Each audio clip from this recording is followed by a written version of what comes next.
Hi friends, welcome to my channel. தை அமாவாசையில் எப்போது தர்ப்பணம் அளிக்க வேண்டும், தை அமாவாசையின் சிறப்புகள், அதனால் ஏற்படும் நன்மைகள் குறித்து இந்த பதிவில் பார்க்கலாம். அமாவாசைகளில் ஆடி அமாவாசை, புரட்டாசியில் வரும் மகாலய அமாவாசை மற்றும் தை அமாவாசை நாட்கள் மிகவும் முக்கியமானவையாகும். வருடம் முழுவதும் அமாவாசை நாட்களில் விரதம் இருந்து பித்ரு தர்ப்பணம் கொடுக்க முடியாதவர்கள் இந்த 3 அமாவாசைகளில் விரதம் இருந்து பித்ருக்களை வழிபாடு செய்தாலே நன்மைகள் பல கிடைக்கும் என்பது ஐதீகம்.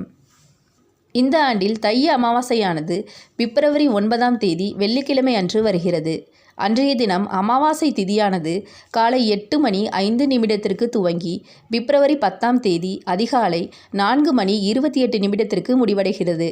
அமாவாசை திதியானது பிப்ரவரி 9ஆம் தேதி காலையிலேயே துவங்கிவிடுவதால் காலையிலேயே நீராடி முன்னோர்களை வணங்குவது நல்லது. திதி கொடுக்க நல்ல நேரம் காலை 9:30 மணி முதல் 10:30 மணிக்குள் கொடுக்கலாம். அமாவாசையின் சிறப்புகள். மகாலய அமாவாசை என்று அழைக்கப்படும் புரட்டாசி அமாவாசை முன்னோர்களான பித்ருக்கள் பூலோகம் வந்தடைந்து மகாலய பட்ச காலத்தில் நம்முடனே தங்கியிருந்து அருள் புரிவார்கள்.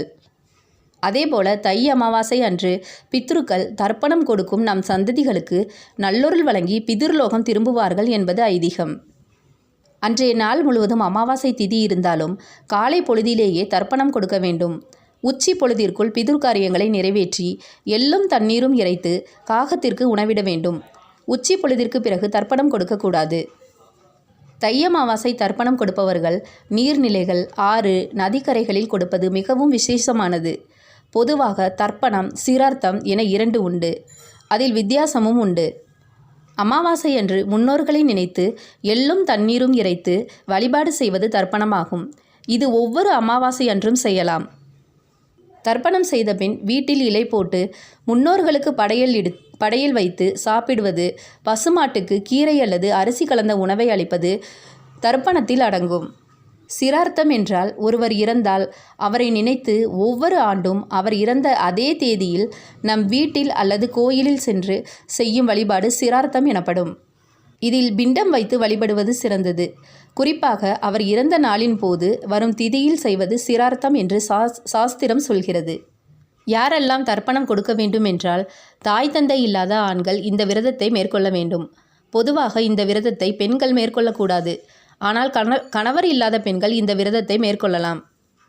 அன்றைய தினத்தில் கணவர் விரதம் இருக்கலாம். அதே சமயம் கணவர் விரதம் இருக்கிறாரே என்று மனைவியும் விரதம் இருக்கக்கூடாது. சுமங்கலிகள் ஒருபோதும் அமாவாசை நாளில் விரதம் இருக்கக்கூடாது. ஆகவே மனைவியானவள் விரதம் இருக்காமல் சாப்பிட வேண்டும்.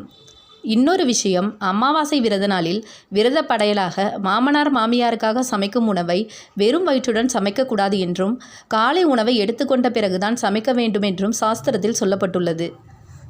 அமாவாசை நாளையில் காலையில் தர்ப்பணம் செய்ய வேண்டும். பின்னர் நம் முன்னோருக்கு பிடித்தமான உணவை இலையில் வைத்து அவர்களின் படங்களுக்கு துளசி மாலை சாற்றி குடும்பத்துடன் வணங்க வேண்டும். பின்னர் காகத்திற்கு சமைத்த உணவை வழங்கி காகம் சாப்பிட்ட பின்புதான் நாம் சாப்பிட வேண்டும். முக்கியமாக முன்னோரை நினைத்து 4 பேருக்காவது அன்றைய தினத்தில் உணவு வழங்க வேண்டும். அன்றைய தினத்தில் அன்னதானம் செய்வது பல மடங்கு புண்ணியத்தை தரும். இந்த நாளில் நாம் முன்னோரை நினைத்து செய்கிற எல்லா காரியங்களும் 3 மடங்கு பலன்களை நமக்கு வழங்கும் என்கிறது சாஸ்திரம். மாலையில் அவசியம் விளக்கேற்ற வேண்டும். அன்றைய தினத்தில் இதையெல்லாம் கண்டிப்பாக செய்யக்கூடாது. அமாவாசை தோறும் ஒவ்வொரு வீட்டு வாசலிலும் முன்னோர்கள் நின்று கொண்டு எள் தண்ணீர் பெறுவதற்காக காத்து கொண்டிருப்பார்கள். எனவே அன்றைய தினம் விரதம் இருப்பவர்கள் வாசலில் கோலம் போடக்கூடாது, மாமிசம் சாப்பிடக்கூடாது, வெங்காயம் பூண்டு சாப்பிடக்கூடாது. அன்றைய தினம் யாரையும் கோபமாக பேசக்கூடாது.